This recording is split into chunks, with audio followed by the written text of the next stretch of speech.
Greetings to you.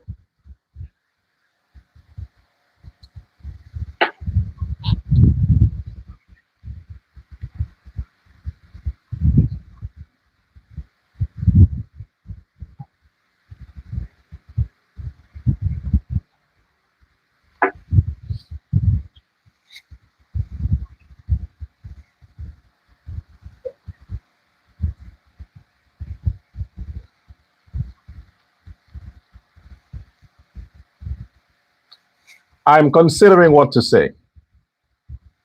I do have a lot to say, but I'm thinking about what to say. You see, because Guyana's politics has graduated from a circus. Guyana's politics has graduated from being just a circus. It's no longer happening in the parliaments. Now, politics in Guyana is a streaming service. Politics in Guyana is Facebook Live. That's what it is. It's digital. Guyanese have now been forced into a digital reality when it comes to politics in Guyana.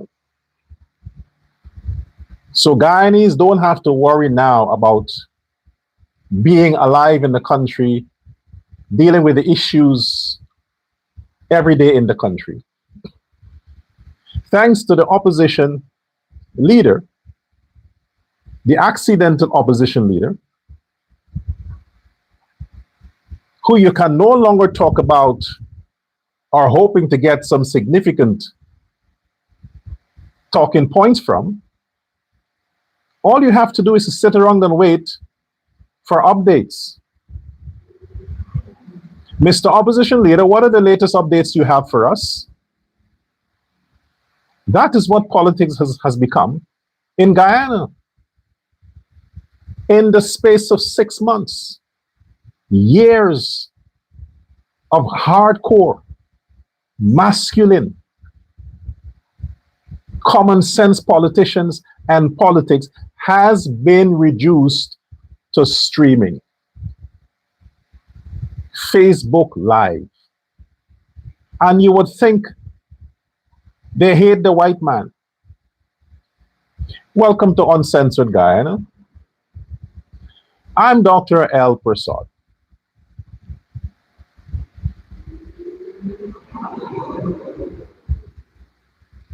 A lot of people sent me messages, documentation, and all kinds of stuff over the past few days.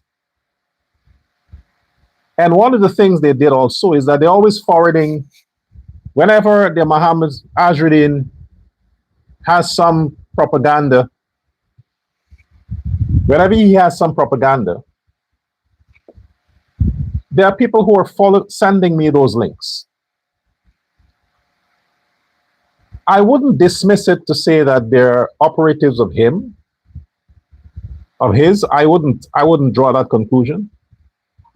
Because some of these people I know personally who are within the camp of the PPP. Yeah, they could be undercover agents for the WIN people. I get that too. So I thought, let me acknowledge this. It's been a long time. Every time Azruddin gets an opportunity, he talks about this Minister of Agriculture, Zulkar Mustafa. He attacks the man's son. People are saying the man's son is trying to be like Azruddin with a speedboat and the yachts and the glasses and the this and the that. He attacks the man's children about properties. So the recent issue regarding this sheep pen or this cattle ranch, about a road that was budgeted 400 million to build some roads, 600 million to build some cattle ranch for sheep and whatever. And now they build just 2 houses, wooden houses with a few pens, highlighting and indicating corruption, talking about the minister must resign. Amongst others, Bishop Edgell, Susan Rodriguez, and some other person, the opposition leader wants to resign. But his recommendation is for Mustafa, the Minister of Agriculture, to go first, to resign from the position because of alleged corruption regarding a sheep farm, a cattle ranch, and a road with potholes. So I thought, let me make this unequivocally clear, okay? At no time would I ever knowingly propagandize for any government minister under Irfaan Ali if that person is guilty of a crime, of an offense, of corruption. I'll be one of the persons to call him or her out. I ain't no hypocrite. I am not a hypocrite. So not because I may not address certain political issues regarding government ministers, it means that I'm covering up by way of being silent for these people. I have never met the Minister of Agriculture. I've never spoken to him personally. There are a lot of the ministers in Ali's cabinet, I have never met them. I only know them because they are part of Ali's government. I don't know their character, their credibility. What I know is what you know, what's in the public's domain. So I have no personal interest vested in any government minister to ignore claims regarding their activities whilst in government. And most importantly, the PPP don't pay me. So I don't have to turn a blind eye to any alleged corruption from members of the PPP who are ministers under Ali government. I fucking don't, because they don't pay me.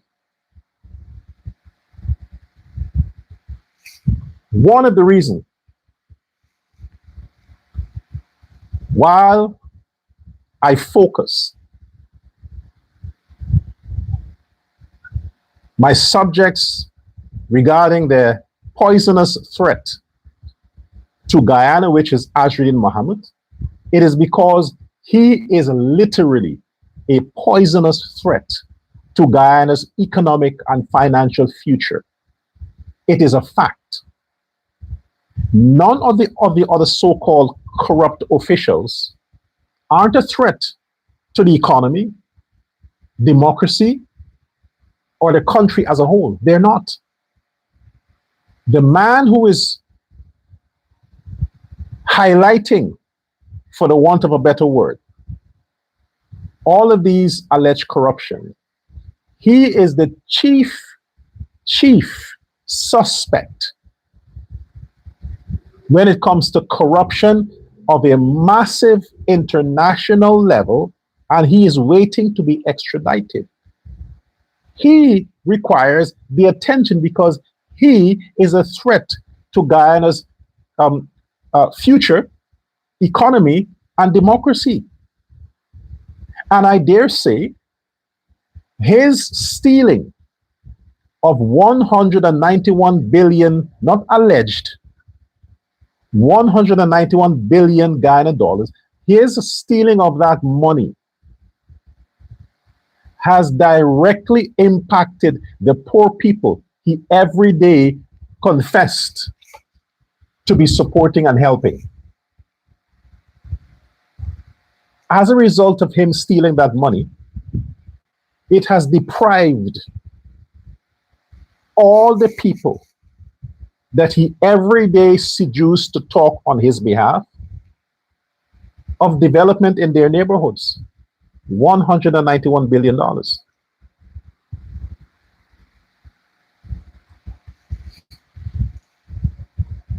What I did, just to let a lot of you understand that I'm not covering up or turning a blind eye on alleged corruption. They accuse me of not talking about the missing guns from the police station, the AK-47s, there's this, there's that. That the reason why I haven't spoken on these issues is because I'm covering up for the government. Read the room. None of these issues that you have highlighted that was brought before the courts had any ties to any government official, and definitely not the president. I don't have to deal with that. The court, the judicial system, the police in Guyana dealt with it. They're dealing with that. That's their jurisdiction. I'm not here to talk about those things. I'm here to talk about stability, safety, the economy of Guyana, the longevity of the Ali regime, and the fact that progress must continue. The Minister of Agriculture, for those people who want to hear what I have to say, it would be the worst thing that man can do, firstly, to even consider resignation. From my research that I have personally conducted, using my phone and my contacts, people I trusted, people I can trust, that is in the system,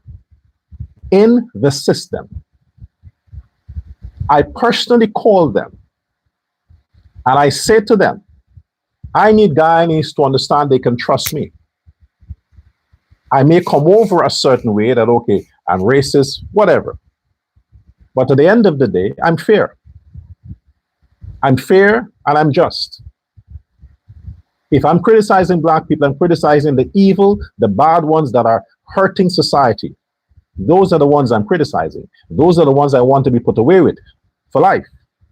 The thieves, the murderers, the scraps, the scrapes, the vagabonds, the ones who are causing chaos and racism, those are the ones I want them to go into infinity. Besides that, the larger population of Afro-Guyanese are great people, great, productive, educated, loving, law-abiding citizens of Guyana. I have no issues with them.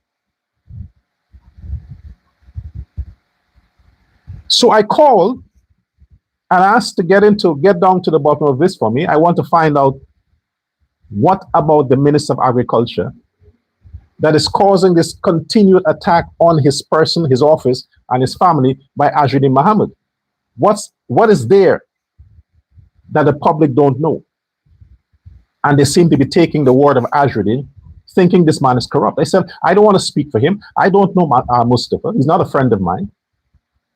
I've never received a contract from them. I have no contracting firm that I can bid for contracts from the Ministry of Agriculture. So there's nothing in there for me to speak on behalf of anybody.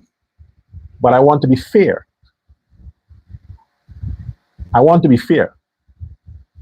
If any cabinet minister is guilty of that level of corruption and criminal activities that is alleged by the opposition leader, it stops with the president.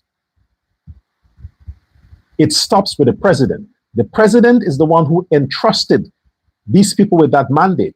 He is the one who put his credibility online, putting these ministers in these ministries. So if these ministers are bad, it means the president is bad. So I have to make sure I do my best to understand, is it the president at fault here? Or is he being betrayed by a minister that he trusts to hold this office? So I talk with people that are enemies of the minister and friends of the minister. I talk with the enemies of the minister first. Let me tell you what I discovered. Minister Mustafa, Solkar Mustafa, the Minister of Agriculture. The only thing I cannot do here is to tell you give my sources out. But what I'm going to tell you here will shock you. Will shock you. If the minister is embarrassed, after I'm finished talking here, like I said, they don't pay me, so I have nothing to lose. I have no contracts that I have to be worried about is going to be canceled or none of that. And remember, I said that I have issues with the president not acknowledging that I sent him a book. Good. So even worse, I don't have to be nice. But let me tell you something about the minister. Why I don't want the minister to resign. Because the Minister of Agriculture, Mustafa, Zulkar Mustafa, if I got his name wrong, it's pronunciation, but you know who he is. The Minister of Agriculture for Guyana.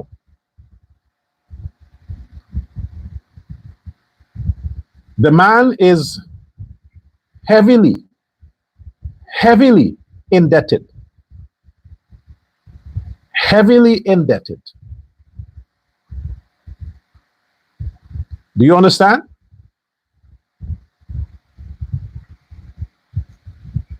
My sources revealed to me that the reason why the minister is the Minister of Agriculture, it is because there was a time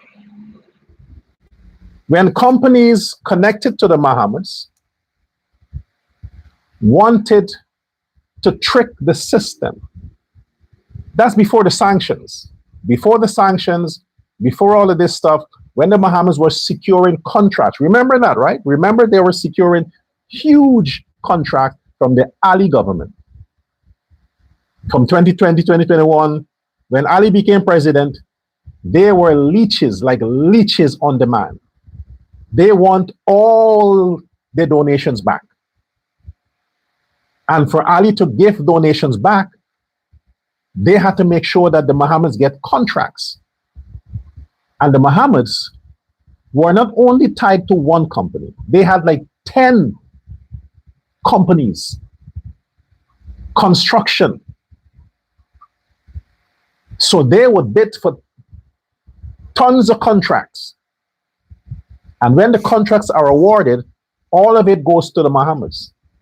So when you think there's 10 different companies, no, it's one person owned 10 companies, putting it under other people's names. So when you heard the other day, the president said, they come to realize that there are a lot of persons who have one company, and in one household, one family, they have 5 and 6 companies in one house. And all of them are bidding for contracts. So you have one household get 5 major contracts. And that had to stop. Well, they had started to put an end to that since in Ali's first term. They had a special task force to investigate contracts, who they're connected to, who they're owned by, who their shell companies are, who the persons who are under these contracts, who they're linked to, and most of it was linked to the Bahamas.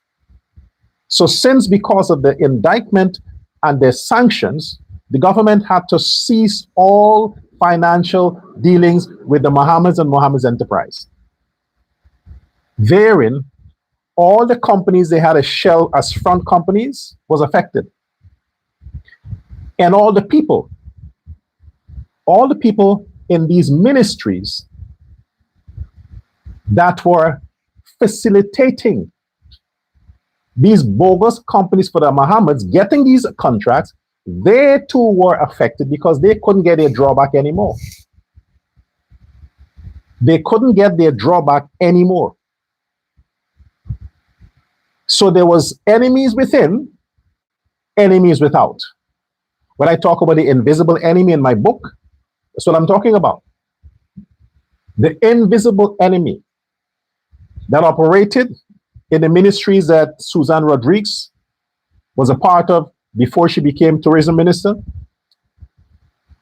Priya Manik Chan, Mustafa, Public Works Ministry, all the ministers that the Mohammeds are attacking are ministries that they would have secured contracts from in the past.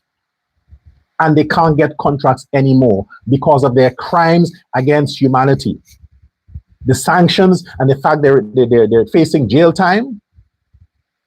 So it's a personal vendetta. Why Mustafa is especially targeted? Because the Ministry of Agriculture is a huge ministry. It's like that of the Ministry of Public Works. Lots of contracts, lots of money. But they cannot and could not have compromised the minister via their shell companies and their sources within the ministry. They couldn't penetrate the minister to get him to be corrupt, to get him to ignore the law, ignore the president's order in keeping transparency, and still funnel contracts to the shell companies that the Mohammeds have so they can still benefit. It was stopped. The minister said, X, no. I'm not affixing my signature to anything that will question my credibility, make my president look bad, or make the government look bad. I wouldn't do it. So people from within the ministry whose side hustle was affected turned against the minister, colluded with the Mohammeds to push all of these so-called documents and all these information out to say, you see, the minister is funneling government money through all these shell companies and all these construction this to build this, and this one is awarded contract for this and that. Ladies and gentlemen, these are agents, unfortunately, who have sworn to uphold the law, are turning against a government that has given them the opportunity to better themselves, a minister that would have trusted them to join with the enemy, Muhammad, only because he can't get contracts anymore, and the people who were helping him to get contracts can't get drawback anymore. Their monies are affected. When I say to you, the minister is heavily indebted, any minister who has access to the scale of money and contracts that ministry is allocated for public works and other infrastructure in that ministry would not be in debt. They would not be in debt. They will do the very thing the Mohammeds are expecting them to do: be corrupt, give contracts for a drawback. So everything they do, they will do it on cash business. But my sources told me, and I vetted the sources, that the minister Mustafa has a lot of loans to pay. I am embarrassed that in an oil-rich country, with all the resources the government is getting out of the minerals and the wealth of Guyana, you still have ministers who are serving a government, got to go to the banks for loans. I'm embarrassed. When my sources told me that the minister has millions in debt that he has to pay off from financial institutions, that he mortgaged his properties, children's properties, hundreds of millions. If the president should fire that minister for allegations, unproven allegations, that's when he may have to go into drugs. That's when he may have to go smuggle whatever, because he still has to pay his debts.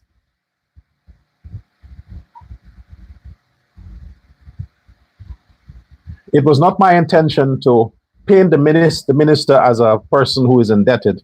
But I wanted to make that clear to let you understand that if that man was corrupt, as Azruddin is pointing him out to be, all the businesses he has no business, but all the buildings or the properties he allegedly owns, he would do it cash. Cash. He would not go to the bank and take a loan to build houses for his children or his family. He wouldn't do that. Nobody would. But because of the system that the president has put in place, every cent has to be accounted for. Every cent that is allocated to the Ministry of Agriculture must be accounted for. And there is an independent commission that has nothing to do with the ministry that audits the ministry's finances, audits the books of the ministry. They're not connected to the government. So any cent that was spent without verifying what it was spent for, the minister and his financial team is held accountable. They're held accountable for 1 cent. You're saying 600 million and they wouldn't notice that? My sources revealed to me that the minister is indebted to at least 3 banks in Guyana. 3. And the only reason why these banks are signing off on loans to government ministers is for the same reason the banks around the world in every country would offer loans to doctors, to lawyers, to government ministers. Because the government guarantees the loans will be paid back, will be repaid. But these guys don't have money. These are risks these people are taking. But they have a lot of ego, so they would not come to the public and say, hey, listen, man, I took a loan or I'm indebted to this company or that bank. They wouldn't do that. But I think they should start doing that. You ministers, you need to start doing that. Put your ego aside. Let the public understand that you are as normal as they are. You go to the bank for loans, you have to produce all the documentation that any bank requires from any person to acquire a loan. Let them understand that not because you are a minister, automatically you can walk into a bank and just get $10 million without any consequences. It doesn't work like that. Banks are there to make money. And banks lend money to people they know can repay it. So government ministers, business people, professionals would get easy access to loans because the banks knows that their loans is secured. The repayment would be there. It is not unique to government ministers.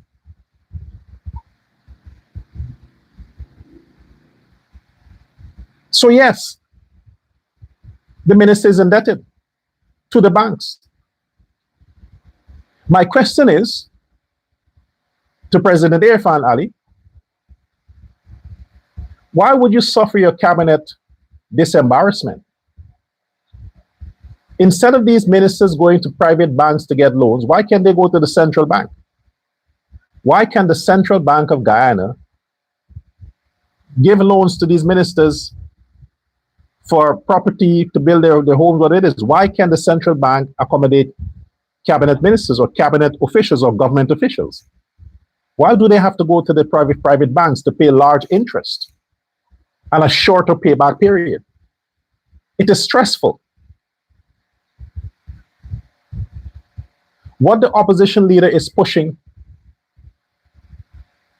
on his streaming platform, the politics he's playing there, it is simply as a result of a personal vendetta because he can no longer get contracts. This is what this is about. Calling for Mustafa to resign, calling for Susan Rodriguez, it is because his company, all the shell companies he had, were benefiting from the Ali government. Mohammed needs to be upset with the Americans. They're the ones who put sanctions on him, and they're the ones who said to the Guyana government, if you work with this person, we are going to sanction you as well. The government has to comply with international law. They can't help the Mohammeds. The minister can't risk his job to accommodate the companies tied to the Mohammeds. The Ministry of Education, building of schools.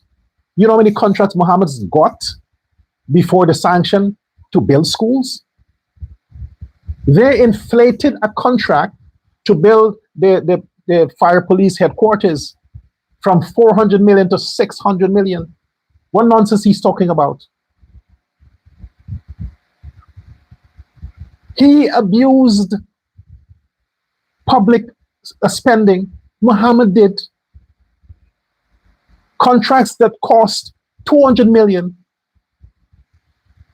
they charged 3 times the amount just because the other persons didn't have the equipment to do these contracts. The Mohammed exploited it, and now they're coming out and saying that minister this and minister that, when they are guilty of the very thing they're pointing at these ministers. Azrin Mohammed is a devil. He's a hypocrite and a devil. He is the poison to Guyana. It is sad that ministers have to go in debt to fulfill their obligations as fathers and husbands and family men. But they should have a package coming with when you take this position. You think I would be a minister going to the bank for a loan? I'll let the president know, no. Let me know what this is, what is coming with my package.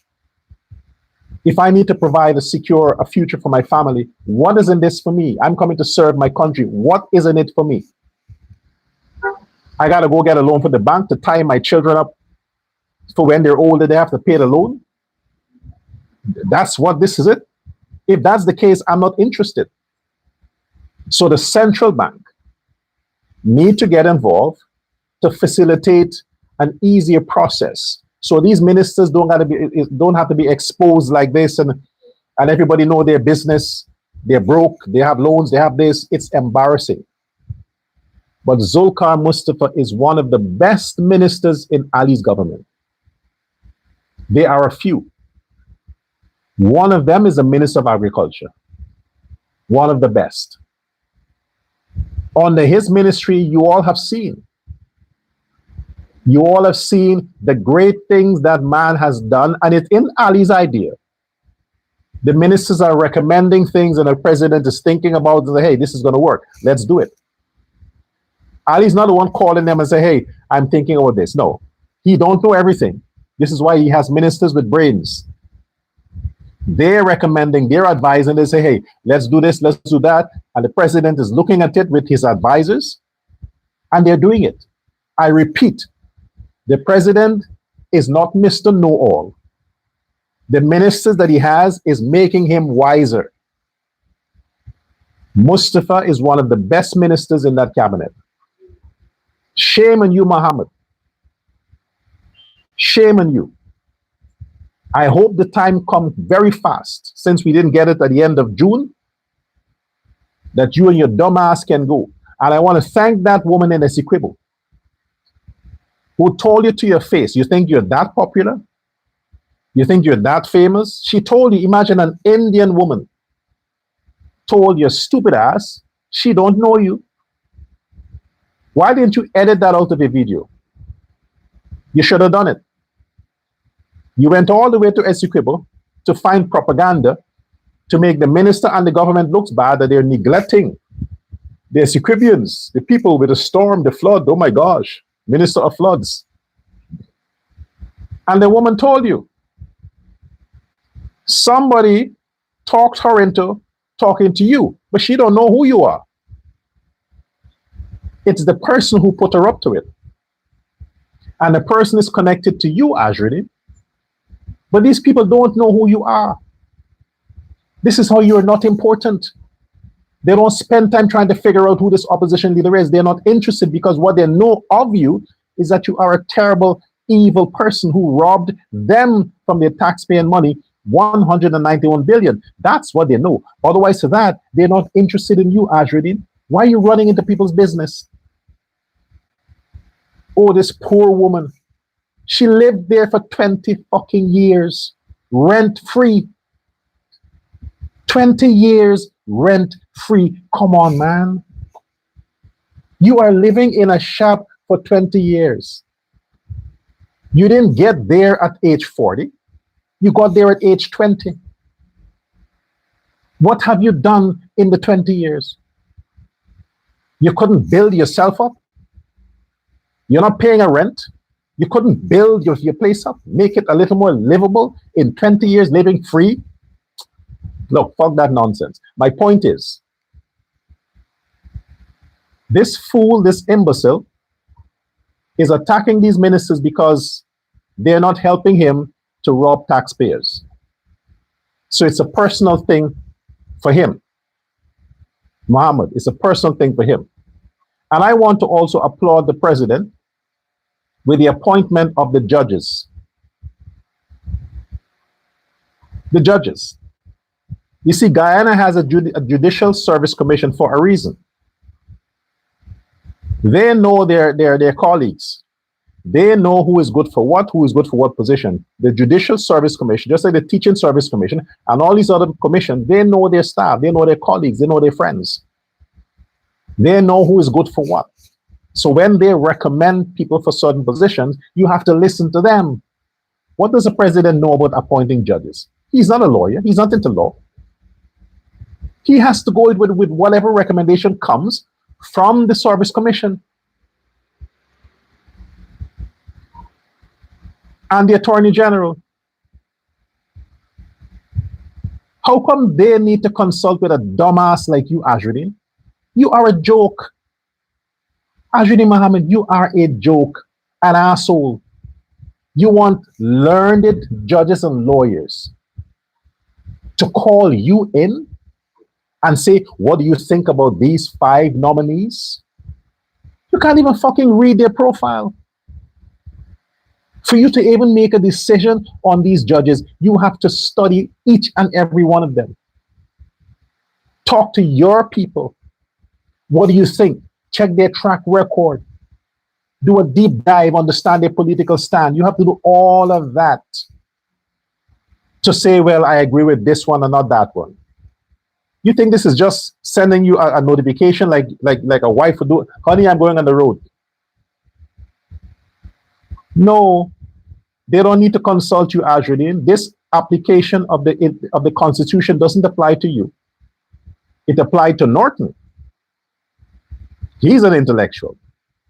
But you are too stupid to understand that. Imagine you copied, oh fuck, you made a screenshot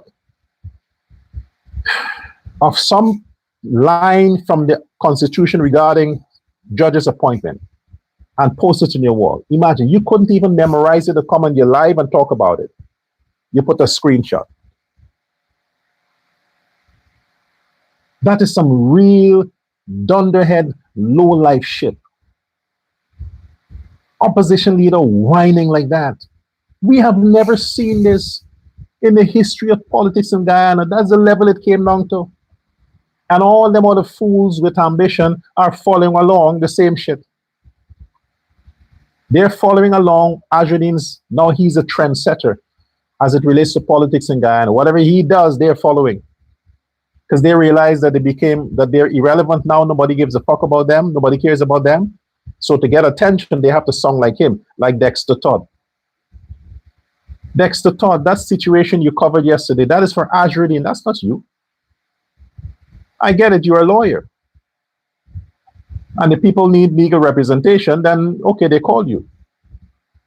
But the propaganda stuff you were pushing there, that's not your thing. You got to stick to being black. Stick to being pro-black, racist, pro-black. Stick to that.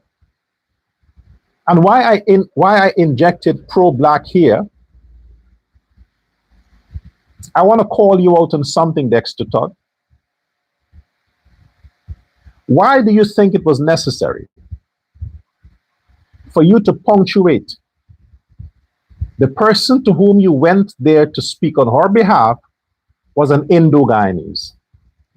Why do you think people give a fuck? You wanted Indians to see that you were helping Indians too? That you are not as racial as I say you are? You want them to see that, oh, I also helped Indian people? You are a lawyer. That should be beneath you. You're going there to speak on behalf of a client.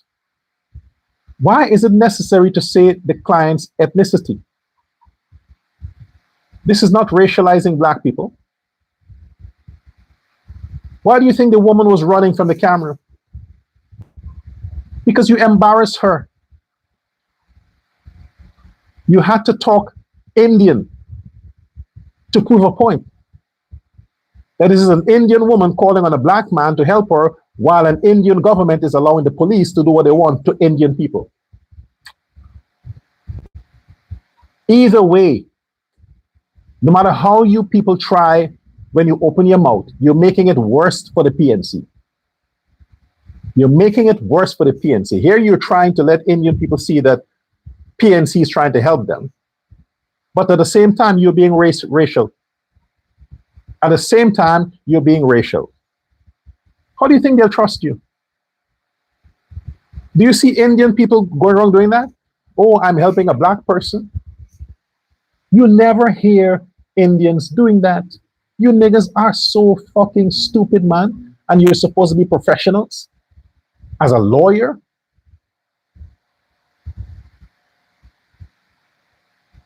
What do you mean the police is trying to victimize whatever it is?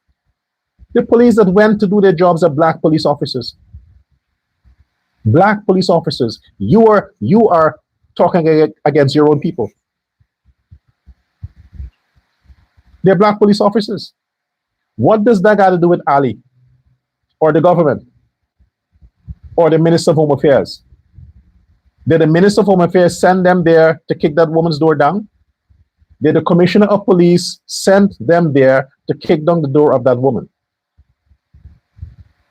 Why can't you guys let this thing follow its steps?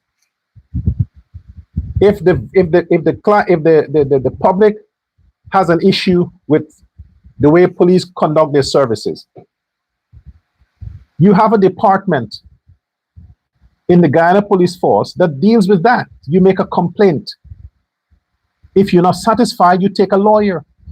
You sue the government. Those are the steps. But when you are pushing this case to be tried in public like you always do, where is the justice? You think you can force your hand of the president or the minister or the commissioner because you publicize some stupid thing that can be solved in closed doors? Any little thing for political mileage. The PNC has a cancer that doesn't have a cure. It doesn't have a cure. The alternative, not the alternative, the solution to Guyana is already there. It's already there. That is Ali and the PPP. They're not going anywhere. The only person is leaving is Azruddin Mohammed. Nobody else. When you attract and bring these issues and present them the way you present them, you're not helping your party. You're not helping your party. You are destroying the trust that Guyanese want to have in the PNC, but they can't, because everything about the PNC is racism. The only people who are fighting for peace, who are talking about prosperity, is the PPP. And all you people are doing is destruction, destruction, destruction. No minister is going anywhere. The best team for any government is the team that is right now.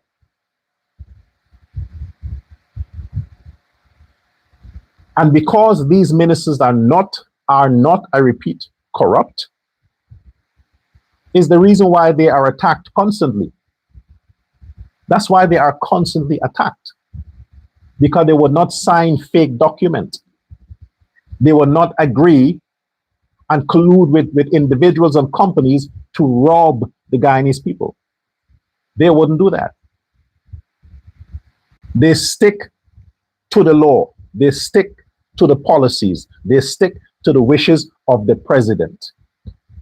The man ain't stupid. You are seeing what is happening, Guyanese. And I tell you, you have to beware of this poisonous rattlesnake they call Azruddin Mohammed. He is a dangerous, dangerous fellow. Every little issue he politicizes. You gotta grow beyond that, man. You gotta have substance. Guyanese have real issues they want to be addressed. To this day, you can't work together with the other side. I'm talking the PNC, APNU, and these other people. They're crying out. The APNU people are crying out. Amanza Walter is practically begging for some kind of recognition. They're falling at the feet to Azruddin Mohammed. He has no time with them because his agenda is not cooperation. His agenda is not running an opposition faction in the parliament. That is not his agenda. He has no interest in working with black people. He cannot see himself at the level with them other black people in the parties. He can't see himself there. To him, what the fuck you calling me for? You guys are some low lives. I don't want to sit with you. I don't want to have dialogues with you. It's my way. This is why he goes where he goes alone. Nobody from the Win Party accompanies him. He is the only one who goes to these places, the only one on the camera, the only one who talks. He runs everything. What is the purpose of Odessa Primus, Tabitha Haley, and all the other 16 members? What are their purposes? They don't have a function. Their function is just to hold the seats they hold in the parliament. That's it. But Mohammed is Win, he and his sister and his brother-in-law. They are Win. They are the party. These blacks are just rubber stamps. Like what you used to say Sam Hines was as prime minister, rubber stamp. Well, this is what these blacks are in Win, rubber stamps. Look at the PNC. Look at the APNU. When they go out to do their politicking, they all go. When they have their press conferences, they all have the press conferences. At least I can give them that. They unite. When was the last time, if ever, the Win Party had a press conference with the leader of the party and his other? When? It never happened. They never had a press conference. From election day to now, it's Azruddin, Henna, her husband, Henna, Azruddin, and fucking Henna. The only time you see these other blacks showed up is when it came out that they were going to resign from the party. He pressured them to show up with him. Otherwise, they're not interested. I can see it on Tabitha Haley's face. That lovely woman. She's embarrassed whenever she has to come out and speak on behalf of the Mohammeds. She's like, oh, fuck, I got to do this again. She is regretting.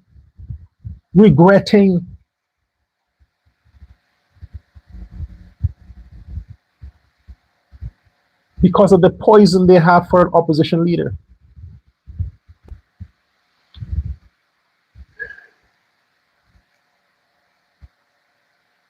It's ridiculous.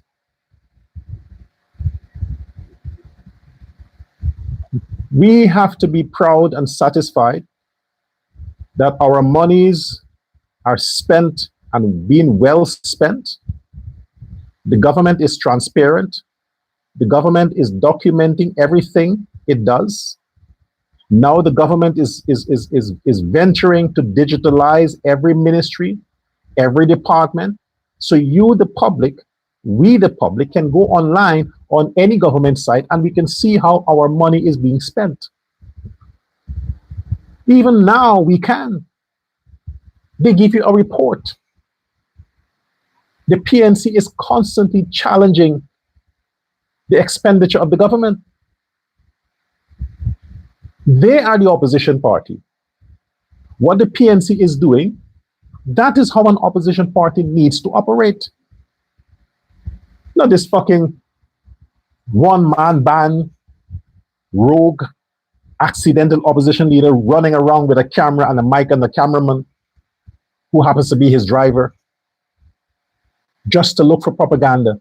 For what? You're obsessed.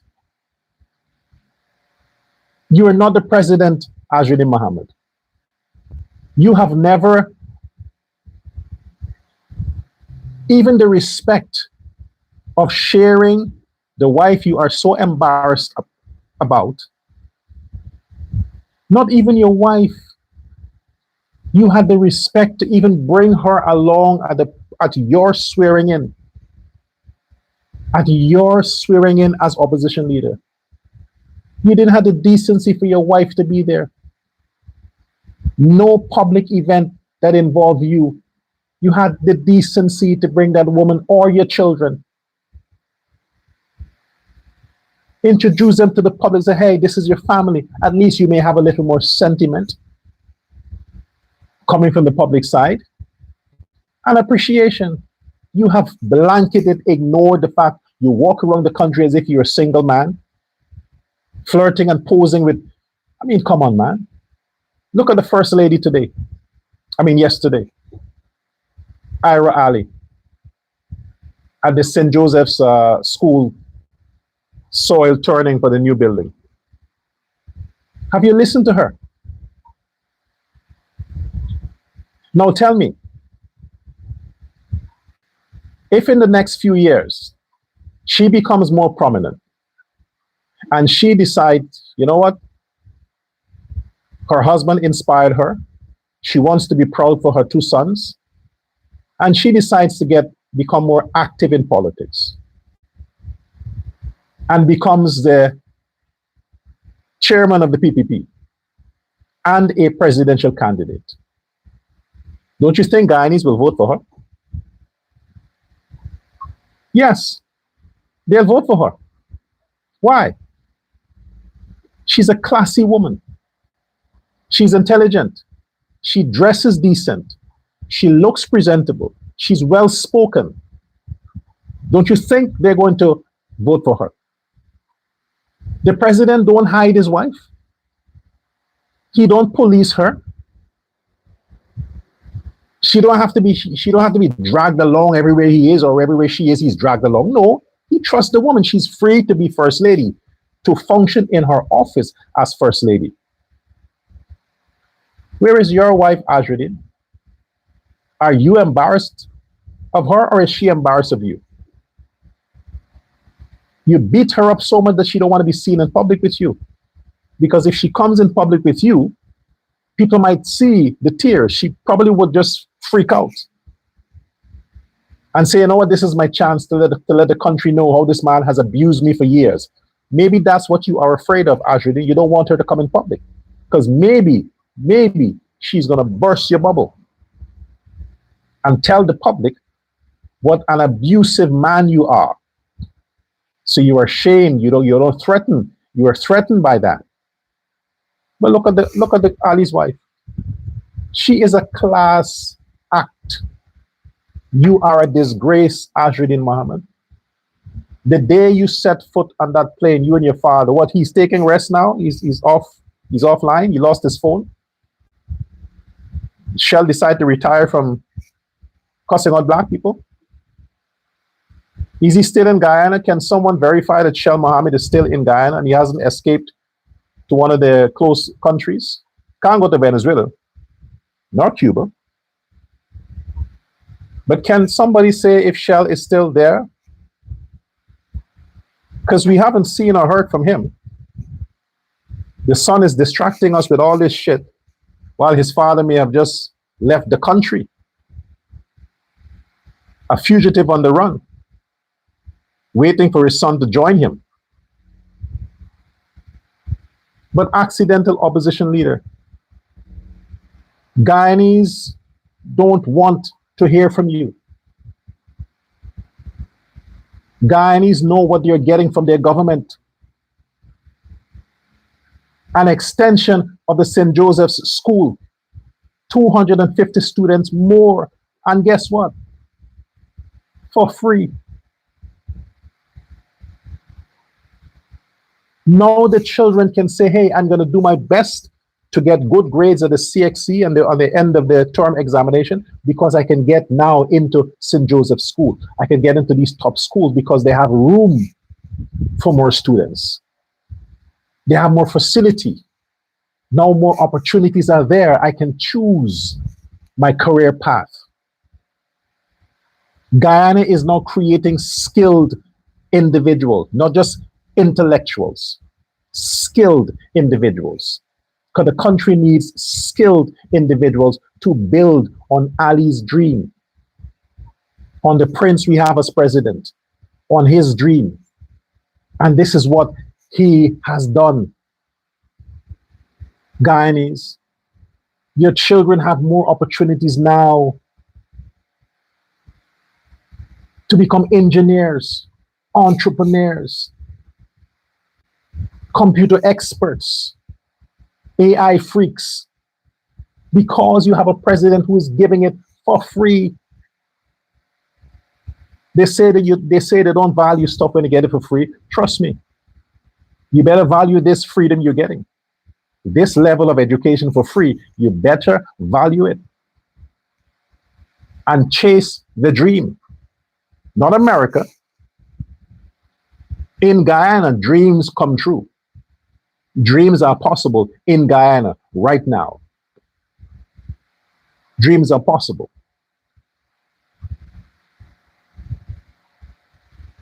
The other item that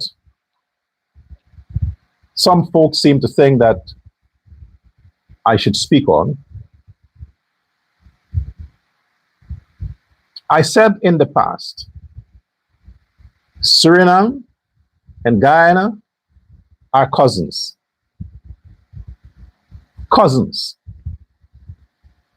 The economies can't exist without each other. Don't be sucked into politics. Because what one regime fails to do, the other one will do it. That's politics. The Granger government had issues with the Suriname government.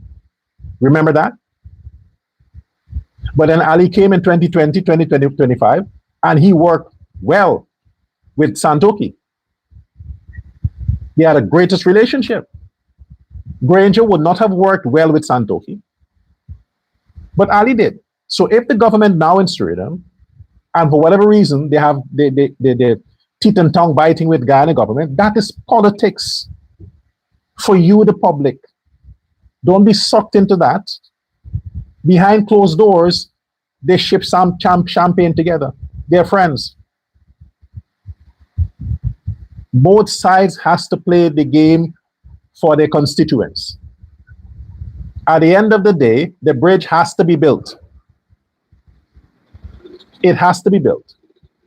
If it's not this regime, it's the other one that will come. But it has to be built. Politicking is not my interest. The Suriname people and the Guyanese people, they love each other. If politicians have issues, fuck the politicians. They are always recycled. Every 5 years, you recycle them. So what doesn't work with this one will work with the other one. But in the meantime, don't waste your time trying to figure out what they're doing. Bridge or no bridge, Guyanese come here by the thousands every day.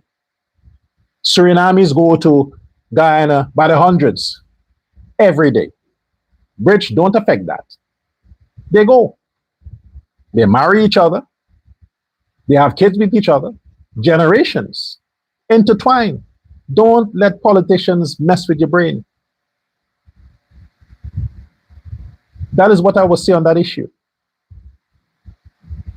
I'm concerned about the relationship of the locals, not the politicians. Governments change all the time, and so are their policies. So in time, we'll see. Now, if we had first-class politicians, we wouldn't have to deal with Azruddin Mohammed. Let us make sure that the future of Guyana never experiences the likes of Azruddin Mohammed ever again. Ever again. The laws are good. They needs to be upgraded. Now you have new judges, Attorney General, President Ali. Bring back the death penalty. Bring back capital punishment. Bring back stricter laws to deal with criminals, murderers, thieves, robbers. Bring back the ancient laws to this modern society so you can bring out the best of your citizens, making them first-class citizens in a first-class country. And you have to target the black man. You have to target the black man. He is the menace to society. You have to correct him first. Then the rest of society will follow. You have to target the biggest threat to social stability, which is the black man, the Afro-Guyanese man. You got to target him. Bring out the first-class nature in the Afro-Guyanese. Make him a valuable citizen. And every other thug will follow. Share this live. I want to hear from you in the comment section. Follow me on Facebook, on TikTok, subscribe to the channel, YouTube. And remember, the purchase of the books goes directly into the account of the Durga Foundation. We are falling back in donations. We are falling back in support. But I understand it's directly tied to me. I get it. But the time will come when I can be like Bill Gates and I'm going to just fund the foundation myself. The time will come. But in the meantime, I need you to go to Amazon.com and get yourself a copy of the books. Especially, I want, when it's so thick, it scares you, I know. Get a copy of the 50 Shades of Black, Journey to the First Class Male. Get a copy of this book. Buy it today, download it. It's too thick to download in your phone, but if you have access to it to get to your computer, you can get it on your computer, your laptop, or just buy a copy and have it delivered to you. Let's read something from the First Class Male. To the parents reading this, your influence matter more than you realize. Your words, the words you speak, the examples you set, the standards you establish, the love you provide, the discipline you enforce, the values you teach, these things become part of your children's future. You're not simply raising a child, you're shaping a future citizen, a future husband, a future father, a future builder of society. Never underestimate the power of your influence. This is from the book, 50 Shades of Black, A Journey to the First Class Male. Thanks again to the inspiration I have received from Prince Ali. In my books, I have referred to Prince Ali, which I mean President Ali, throughout all the volumes. I can call the man whatever I choose. And I choose to acknowledge a great president as a prince. In my book, he is the main character. And for what he is doing to Guyana and for Guyanese, there is nothing short of saying this is how a prince would do for his kingdom and his subjects. Thank you again, Prince Ali, for choosing the best cabinet any government can hope for. Thank you, Zulkar Mustafa, for being the best agriculture minister that is keeping Guyanese fat and fed and making agriculture affordable for Guyanese consumers. Fokaj Redin and his cronies, they can't stop progress. Thanks for your attention. Goodbye.